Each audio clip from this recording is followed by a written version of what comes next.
We're going to wait just about a minute. We got 7 or 8 other senators coming. I'm going to try to keep us all short so we can get to the questions and answers. But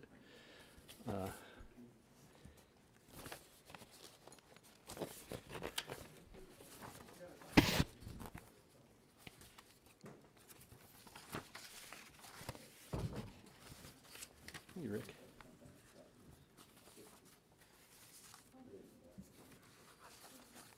I'm not gonna give all these in my speech.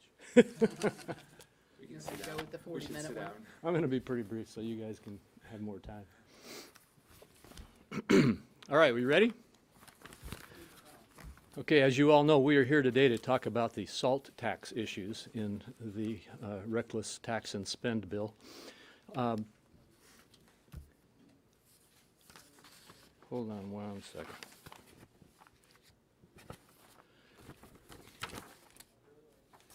I got my papers out of order here, so I'm going to go back and get them right.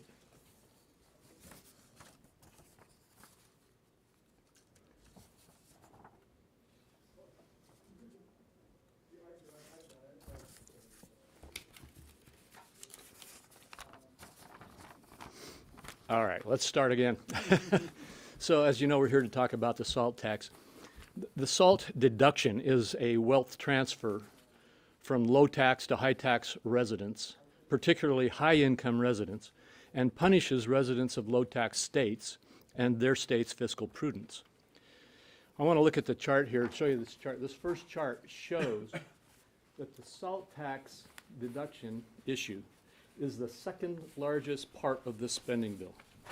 And as you can see here, it's far higher than the climate money, it's higher than the paid family and medical leave, higher than the energy tax policies change, higher than the child tax credit. In fact, it's $85 billion higher than the child tax credit, and the list goes on. This is what we are talking about. And I think it's critical that it is literally showing a transfer of wealth to the wealthiest in our country in the second largest part of this bill. A majority of this tax benefit will go to the wealthy taxpayers in the 10 largest states. Taxpayers in California, New York, New Jersey, and Illinois alone account for 46% of this cost. Now, if you look at this chart over here, it's a little bit hard to read, but this shows who in America gets the benefit of this $275 billion of expenditure, tax expenditure. Taxpayers in the bottom 40% get zero. When you get up here to the next 20 percentile, the average tax savings for these Americans is $20. You've got to get all the way up here to those making over $500,000 before you start seeing a boost. You see a larger one when you get up over, well, this is over $250,000. This is $366,000. This is $500,000, and here is those making over $1 million. So if you look at this chart, right here is the bulk of all the transfer of wealth here that's going on, and it's going into income categories over $366,000 and over $886,000. This is mostly the millionaires, who get an average tax cut of $14.9 thousand.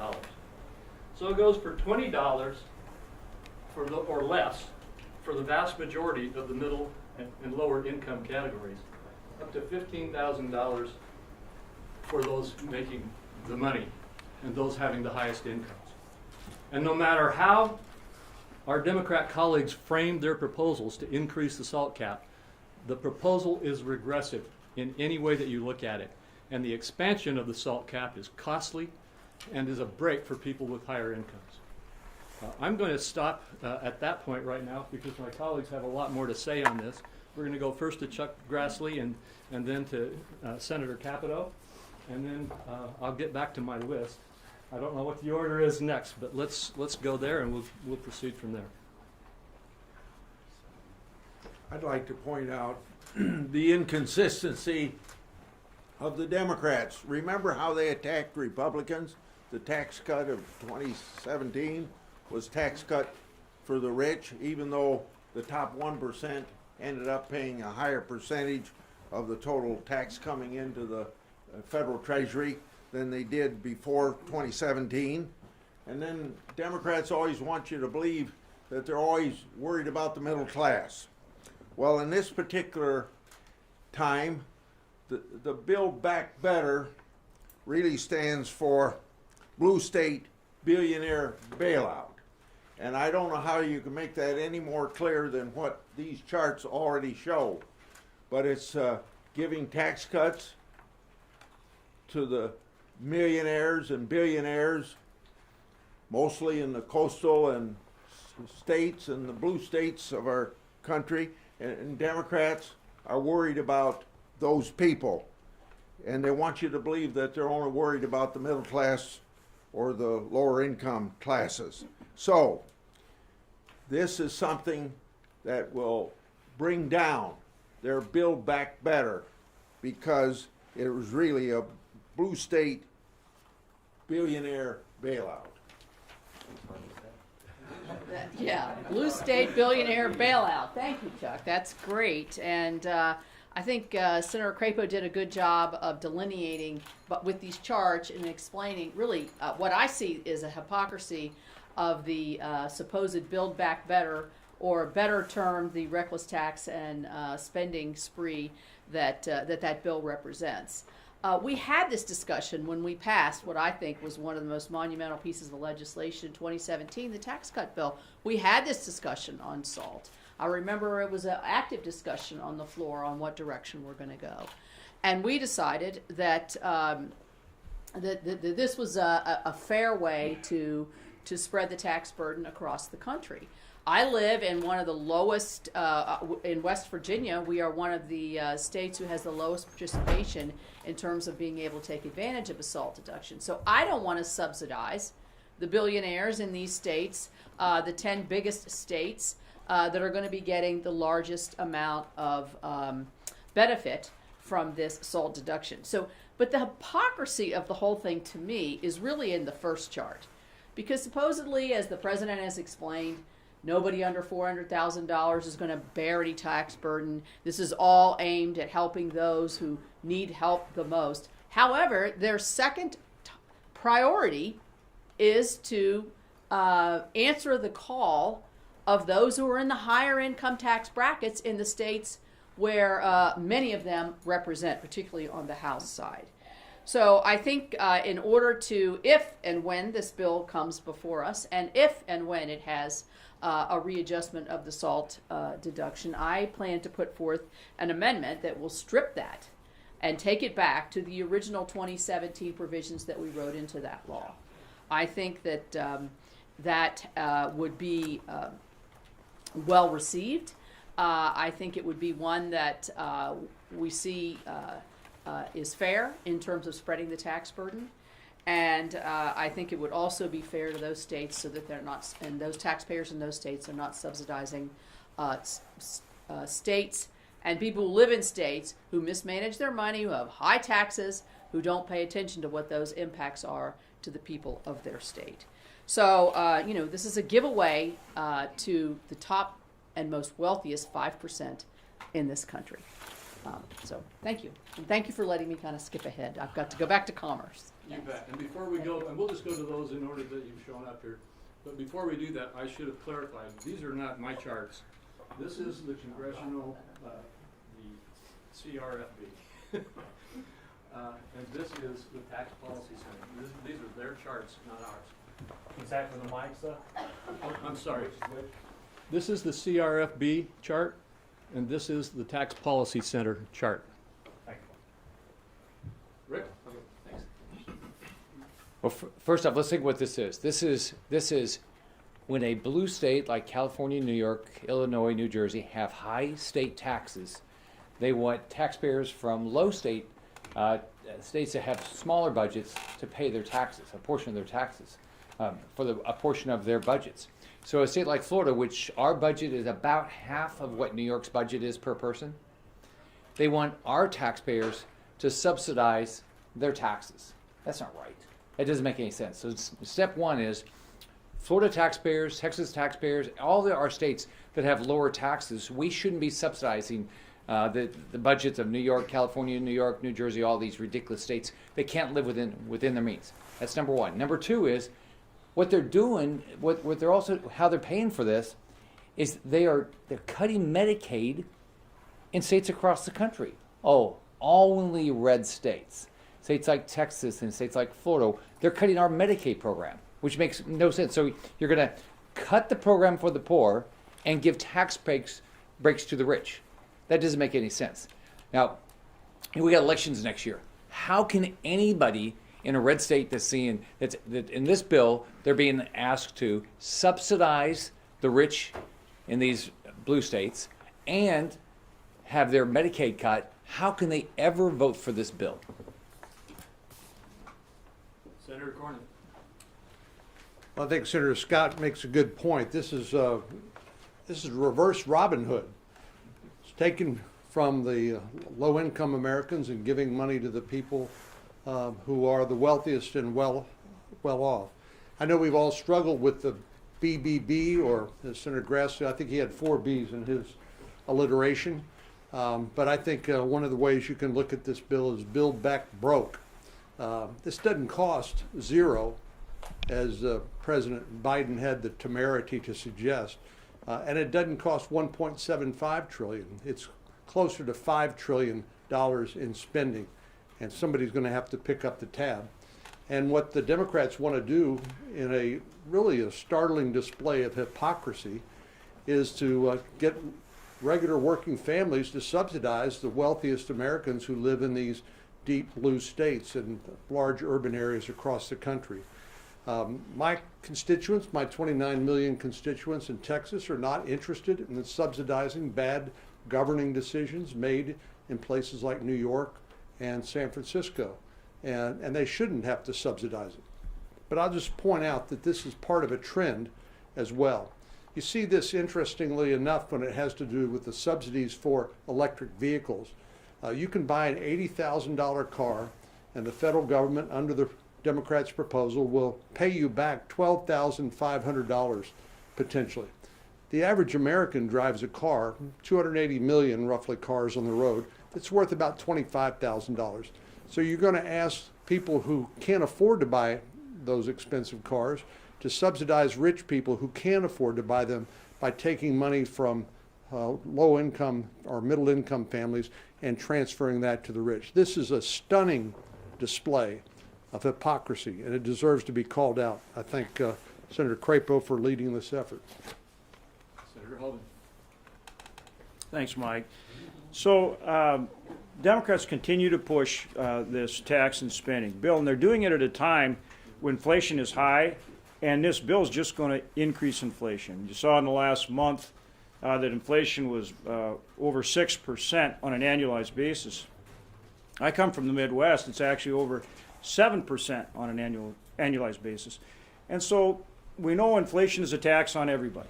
Inflation's a tax on everybody, on your food, on your fuel, on your housing, you name it. But it hits low-income people the hardest. So it's a tax on everybody, but it hits low-income people the hardest. Now Democrats want to double down on that, and by increasing taxes and increasing regulation, they're also running the risk of putting our economy in stagflation, something that we haven't seen since the late 70s and early 80s. And that really undermines the wages of working people. Now, on top of all that, on top of inflation on people who can least afford to pay it and making it worse and continuing to disrupt the supply chain with regulations and higher taxes, they've decided to give their wealthy friends in New York and California a big tax break. They're going to raise the SALT deduction, the deduction for local property taxes, from 10% to 80%. So they're going to give a big break to their friends in California and New York, the wealthiest people. Will they increase inflation? Will they make it more difficult for low-income people across this country? Makes no sense. Makes absolutely no sense. And people need to understand that. They need to understand that, and they need to call their senator, and they need to call their House member and say, stop that. We do not want that big tax and spend bill that will make things worse, particularly for low-income people. And we want to get back to the kind of policies that grow our economy, that solve the supply chain disruptions, and that create more opportunity. Senator Portman. Thank you. I think Senator Hoeven has said it well. You know, I don't think any of us expected to be able to support legislation that would be a huge new spending increase, $1.9 trillion back in March, and this one really is over $4 trillion because you have to assume that some of these popular programs will not be sunset, as they never are sunset here in the Congress. So it's unprecedented in terms of the spending, the largest bill ever. And then in terms of taxes, what a terrible time to raise taxes on the American economy and the American worker, American families. So I don't think we expected to support it, any of us, but I think we're really shocked by how bad it is. And particularly the fact that what they have done, I don't know if they meant to do this or not, was provide a huge tax cut for wealthy Americans. Let me give you a data point that is kind of shocking. 2/3 of millionaires, people making over $1 million a year, will get a tax cut under this legislation. 2/3 of people making over $1 million a year will get a tax cut, primarily because of the SALT cap being increased, but other reasons as well. Actually, the number is over 68%, so it's almost 70%. And if you make $30,000 a year, only 30% of people get a tax cut in the first year. After the first year, it's about 10% and goes down from there. So think about that. They're putting forward a bill that not only has this gargantuan new spending and all these tax increases, but the benefit of it goes to the higher end. And I don't think people think that's fair. And so I do hope that the American people look at this and understand that by putting more stimulus in the economy, of course, you're going to increase the demand side, therefore inflation. So that's a huge issue. People I represent are primarily concerned about inflation right now. Of course, we don't want to put taxes on the economy right now as we're trying to get out of this pandemic. But it's even worse than that because it's so skewed toward benefits at the top end. Again, almost 70% of those people making over $1 million a year get a tax cut. If you make $30,000 a year, 30% get a tax cut in the first year, and after that, it's 10% and then less in the preceding years. So it's a shock to me. Here's the other point that I've been looking at that I think is very interesting. The cost of the SALT cap increase is somewhere between $230 billion and $285 billion, depending on which analysis you look at. But it doesn't matter which analysis you look at. It's still $100 billion more for the SALT cap than for the cornerstone social policy in their legislation, which is the child tax credit, right? So when you look at this, the child tax credit is getting $100 billion less than the SALT cap. The SALT cap goes, again, skewed toward the wealthiest. So I don't know. I mean, maybe they meant to do this. That makes it even more surprising to me. I'm not sure they did, but this is what it is. And this is what the American people are going to judge. Does this benefit me? Is this the right thing for our country at this time of high inflation and struggling to get out of this pandemic? I think it's exactly the wrong policy prescription right now. And I hope people will rise up and let folks know in the House and the Senate, this is just not smart. This is not the right way for our country to proceed. Thank you. Senator Tillis. Thank you, Senator Crapo. Thank you all for being here. I'm not going to repeat what some of my colleagues have said, but I do think it bears repeating that the wealthiest people in the high-tax states are going to benefit from the SALT deduction. I was thinking about in 2010, I may be conflicted in coming to a press conference like this because the fact of the matter is the people of North Carolina may have benefited from being a high-tax state back at that time. But what did we do? And what should Chuck Schumer do? And what should Nancy Pelosi do? They should go to their state houses, they should go to their governors and reduce the tax burden on people in California and North New York and other states that are high-tax states. You want to make the tax burden, what you're going to do here, if you raise the SALT deduction in those states, you're not only going to give tax breaks to the wealthy, but you're going to give a green light to those governors and those legislators to raise taxes because they're going to take some of the edge off by increasing the SALT deduction. So this not only harms people immediately, and it not only benefits the most wealthy, but it creates a clear and present danger that these legislatures may just go a little bit more up on their state taxes, maybe some of the county taxes. And that's why I'm against this. This provision is purely about giving tax breaks to the wealthy, and it will ultimately harm the middle class. All right, we haven't got the rest of them to show up yet, so let's start if there are any questions, and we'll, I hope, collectively be willing to take your questions. Yes? So you're talking about how this bill is terrible for inflation. I wanted to talk to you about the China package and your Trade Act in the China package.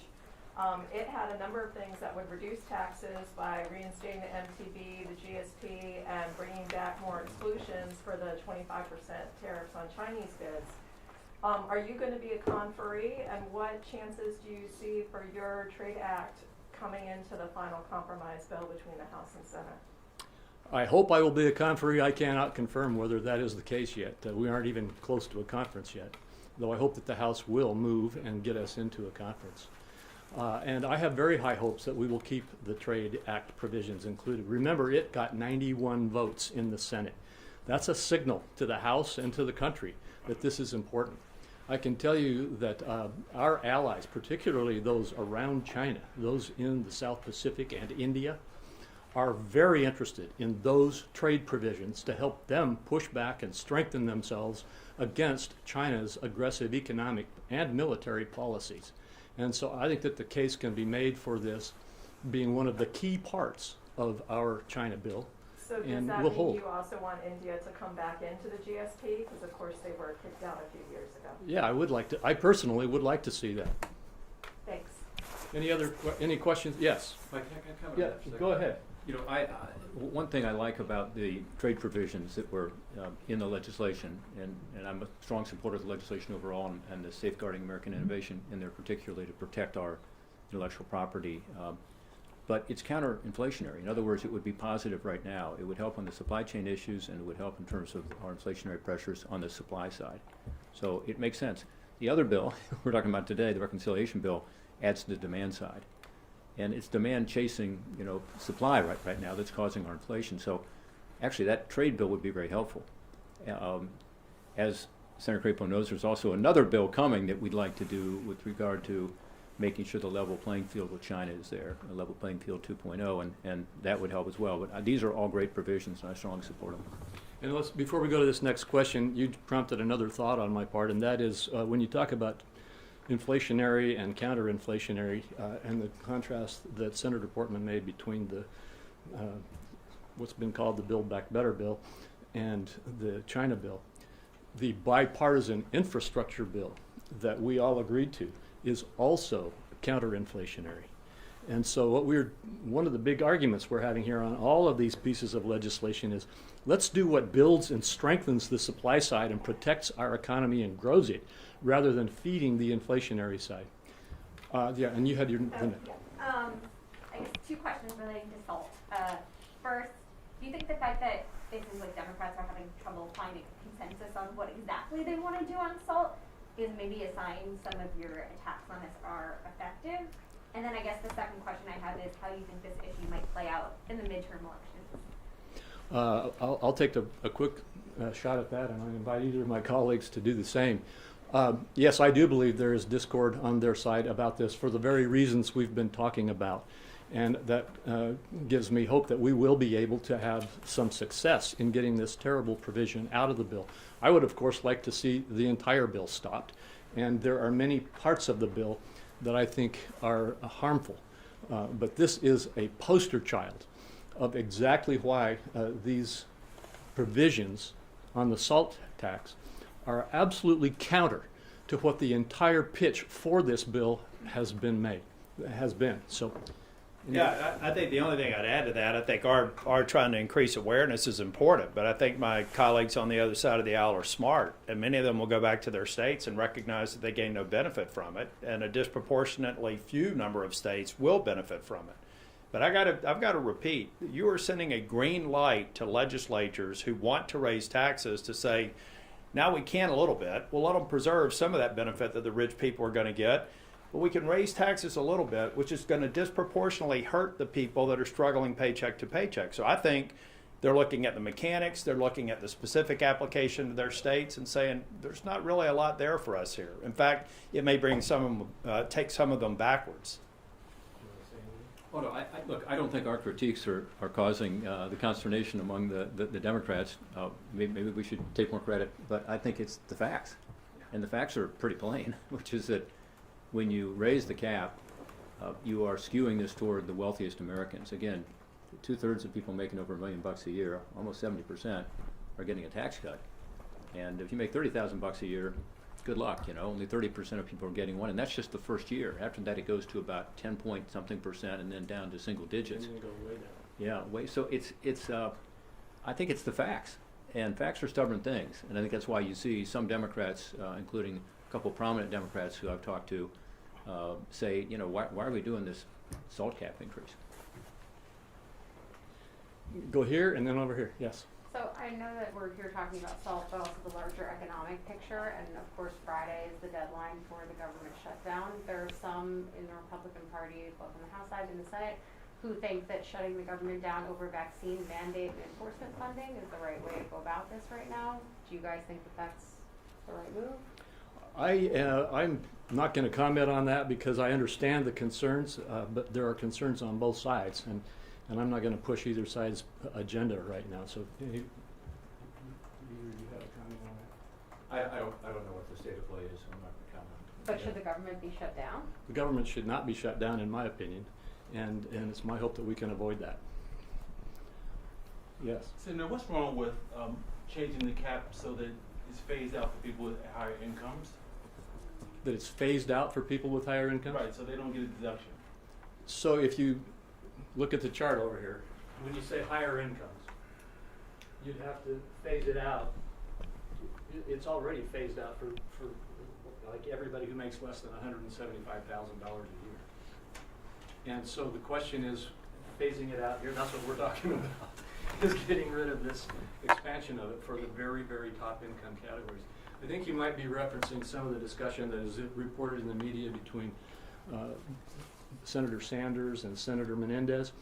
Those are simply, as I see it, those are simply what I call gimmicks to try to make this look better or look different in terms of the rhetoric. But you can't make this better with rhetoric. I want to go over some of the statistics that Senator Portman has just referenced. Less than 1/3 of those earning between $20,000 and $100,000 will receive a significant tax cut of any kind under this bill. More than 2/3 of those earning $1 million or more, and nearly 90% of those earning between $500,000 and $1 million will receive a significant tax cut.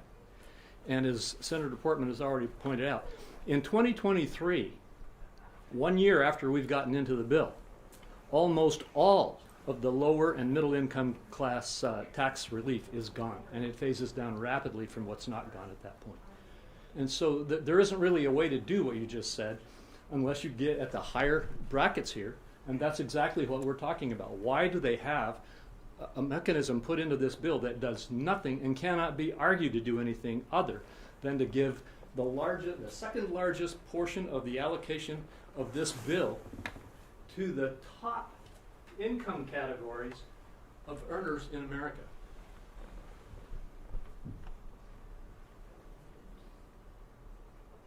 Any other questions? All right, thank you all very much for coming. Great charts. I pointed out, that's the policy centers chart. Oh, really? That's interesting. You see, there's a really little one right here. Oh, hi. Goodness.